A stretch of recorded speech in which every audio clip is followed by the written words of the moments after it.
10, 9, 8, 7, 6, 5, 4, 3, 2, 1, 0. All right, welcome to another episode of Islands in the League live here in the playoffs, presented by our friends at DraftKings Sportsbook. We are not in the studio right now because your boy is an idiot and I don't know how to turn the lights on, but then I did turn the lights on, but then I restarted everything and then our connection to the live stream didn't work. So yeah, I'm on a laptop right now, whatever.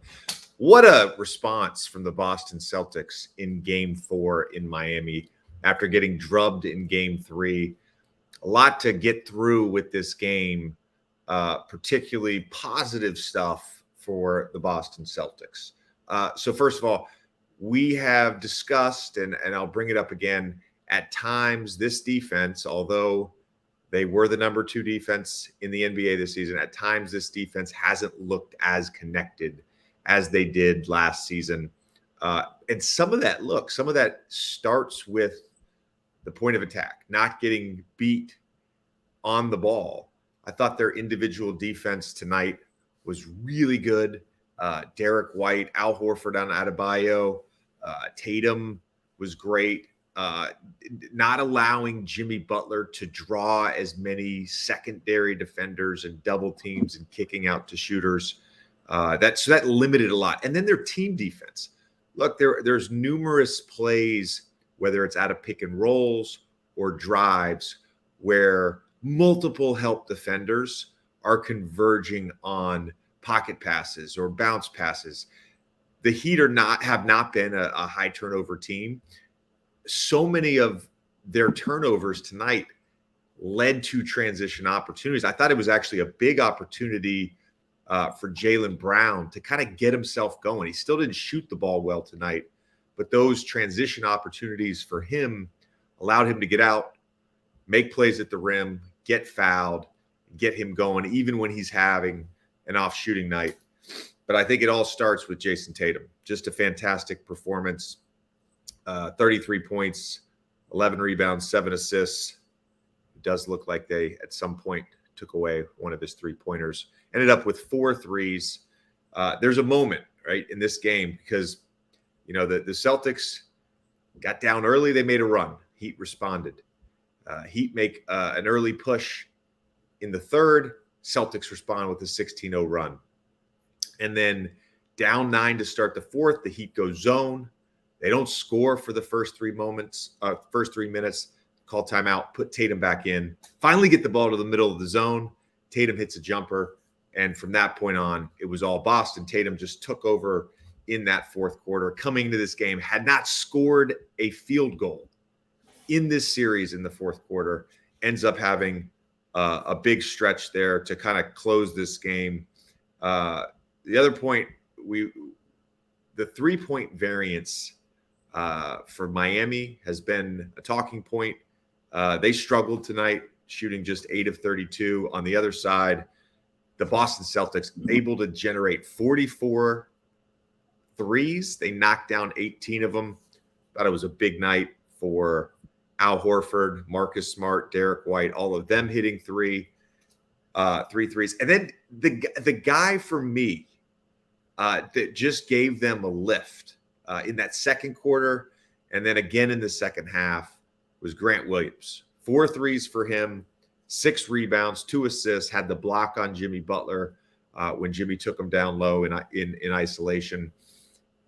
Again, you need your best players to play at their best to win, especially the further you go in the playoffs.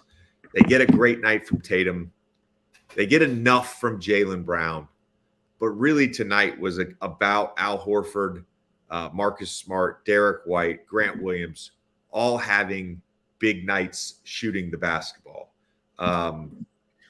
Defensively, especially that fourth quarter, I thought that was the best Boston has looked in this series defensively. Great second half. And then it turned into offense. It's a little bit easier mentally if you're, trying to knock down shots, if you're capable of getting stops. It takes a little bit of the pressure off of you. Jimmy Butler, slow start, tried to get him going in that fourth quarter or in that third quarter, 15 in the quarter, kept it close, but just not enough. Going forward, I think this is kind of an interesting thing because I know Marcus Smart said something about don't let us get one. I believe it was Jaylen Brown was the other guy that said, don't let us get one. Go back to Boston. Look, this is something that's never been done. Coming back from 3-0 in the NBA. It's been done in other sports. It has not been done in ours. Could this be the first time? Maybe. I will say this. You go back to Boston and you get a game. The pressure for sure is still on Boston. The pressure's for sure still on Boston. They're the ones who are facing elimination. You go back to Boston, you get a game. Then all of a sudden you go back to Miami. Now there's still pressure on Boston for sure because you're facing elimination. But now if you're the Miami Heat, we have to win at home. Nobody wants to play a game 7 on the road in Boston. That's what would make it interesting, I think. They got to win game 5, obviously, to keep this series going. But that sort of turns the momentum a little bit. I think this is more about the Celtics showing some toughness, some grit. I talk all the time about not letting go of the rope, which we see a number of teams do. I don't think the Lakers did that last night when I got on here with on YouTube Live. The Celtics impressed me tonight because they didn't do that. There were numerous times I thought in the first half where Miami looked like Miami. Body and ball movement. They're hitting Bam in the pocket. He's kicking out. Jimmy's drawing a double. He's flipping to Caleb Martin, who's shooting a 3. Didn't get any of that in the second half, really. And that's where the Boston defense was great. Offensively, the execution was great. And I can complain all I want about the stagnation in the Boston Celtics offense. But when Jayson Tatum is hitting shots, I can't argue with that. No one can argue with that because he is such an elite level shot maker. I am interested to see a little bit how much zone Miami ends up playing because they've gone stretches.